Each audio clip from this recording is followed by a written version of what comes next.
morning. Today we are presenting about Hollywood and the cultural protectionism. My name is Lim Su Ching. They are my group members. My name is Lim Su Er. My name is Wondershare.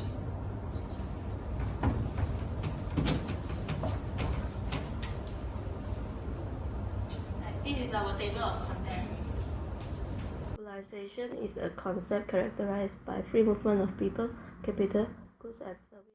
According to Tosaka in 2003, from historical aspect, Hollywood influence to the other culture can be seen since the World War I. Through globalization, the world appeared to be converging economically, politically, and culturally. For the question 1, about the worldwide protectionism of the movie, nowadays is significantly declining. So I think that the movie should be treated equally with the other goods and the products, because the state countries should produce what they are specialized and import the others, since they can produce at a lower cost than the other country. As the US was the first country who made the switch from the live performance to the film of the Hollywood, thus this has increased the advantages of the economic skill of the US. My question is, given the nature of movies, it is acceptable for a country to share and support its own film industry via protectionism. It's acceptable for a country to share and support its own film industry via protectionism. Protectionism is a practice of shielding countries' domestic industries from foreign competition. Protectionism prevents our own country's culture from insertion of wrong foreign insight and accepts, in order to protect national culture and cultural diversity, the film industry must be protected. The national film industry needs to be protected by the local government. The way world should do. Adler in 1991 stated that the film has brought about change around the globe by creating a platform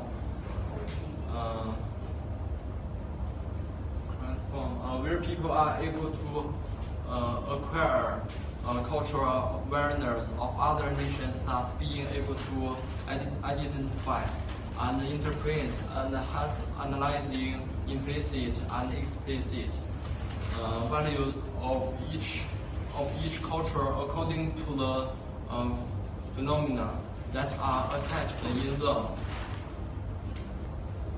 For example, in the 1991, when the globalization of the WTO as a symbol of the impact of the world, the French put forward the cultural exception. The important reason is the resistance to Hollywood. This concept in the culture and the trade a distinction based on the view. In order to protect national culture and cultural diversity, the government requires a quota must have weeks to play their long films. Will film box office revenue to cost of training new talent to support their own creative film. Government can implement tax on foreigner films, set import quota to limit importation of foreign films, and give subsidies to local from which can compete with other films.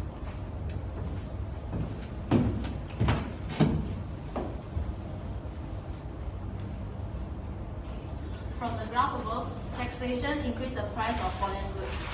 As the supply curve and the demand curve, the quantity demand is 80. So when the price increase from 20 to 50, the quantity demand will decrease to 40. So the second one is import quota that reduce importation. The quantity of import goods will decrease as the price as the quota was implemented into the importation. So when the import quota decrease the quantity of importation, the price will increase as the demand is insufficient for the supply. Subsidy reduce burden for the local producer. When the import quantity decreases from 70 to 20, the prices will increase because of the lack of demand. As question 3 stated, are there any other cultural industry that government should protect? Culture is a body of learned behavior, a collection of beliefs, habits, and attitudes that shared by a group of people from the world that successfully learned by people who enter the society. The other industry that government need to protect is tourism industry. Tourism comprises the activity of persons traveling to the other places in places outside their usual environment for more than one consecutive year for leisure, business, and other purposes.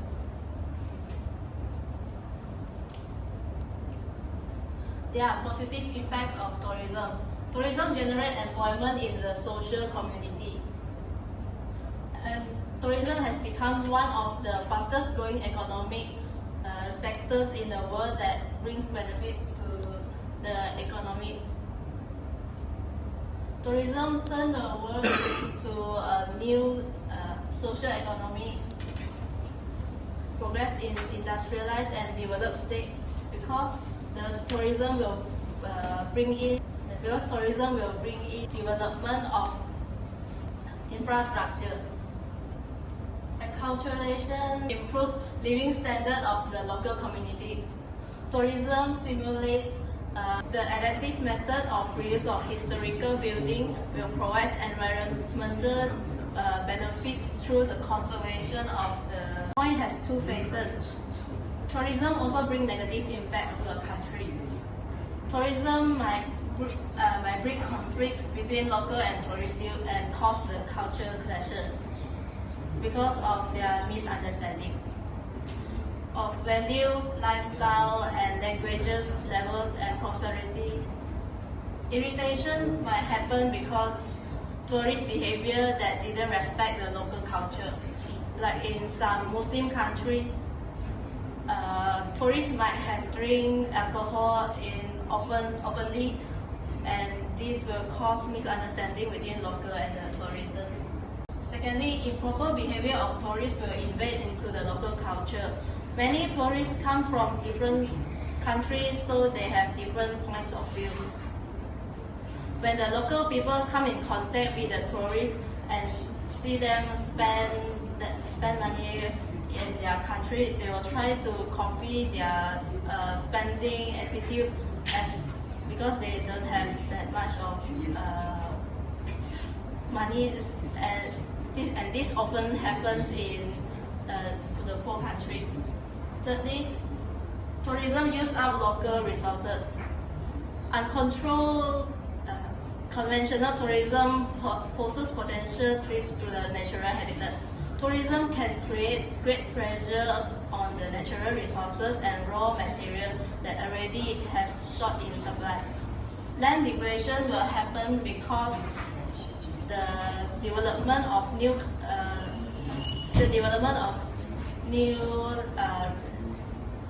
hotel, recreational facilities, and the waste of water will cause water degradation due to tourist misuse of water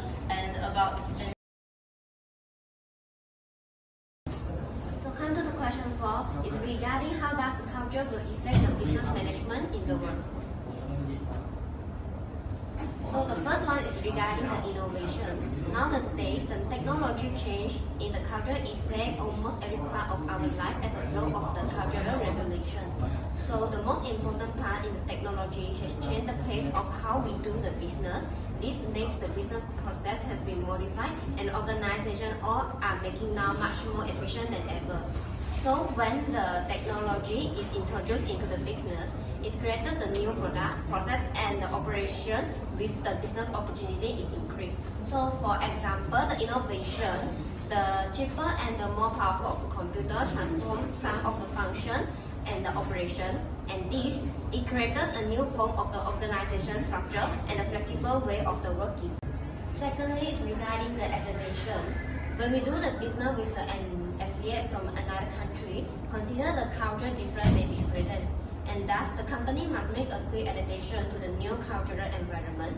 This included the basic custom, mannerism, and physiological gesture. So the theory about the cultural adaptation refers to the process and time it takes a person to assimilate to the new culture. So it is not easy. It is not always an easy transition, especially it is drastically different from your own. So if a salesperson decided to increase the chance to close his deal, first he must learn how to approach the customer with the knowledge of the specific custom background. Then his body language, action, and the words can be the better adaptation to the business deal and the management. So come to the third one is regarding the communication background. As we know, the culture and the language are intertwined. So the power of the language is to reflect the culture and influence the thinking. This was first possible by an American linguist and anthropologist, who is the Edward Sapir, and his student Benjamin Ward. They state that the way we think and view the world is determined by our language used within the culture. So, if the language barrier occurs will lead to the miscommunication, it will affect the development of the business, which will stand the trade. We come to the last point is regarding the political stability. As we know, the political influence can affect the way a person and a company does their business. Stability means the predictable political environment, which in turn attracts the investment both internally and from outside. Therefore, a country with least involvement in the political world, this will result in the poverty reduction and the job creation, and increase the state revenue and the business investment in the welfare.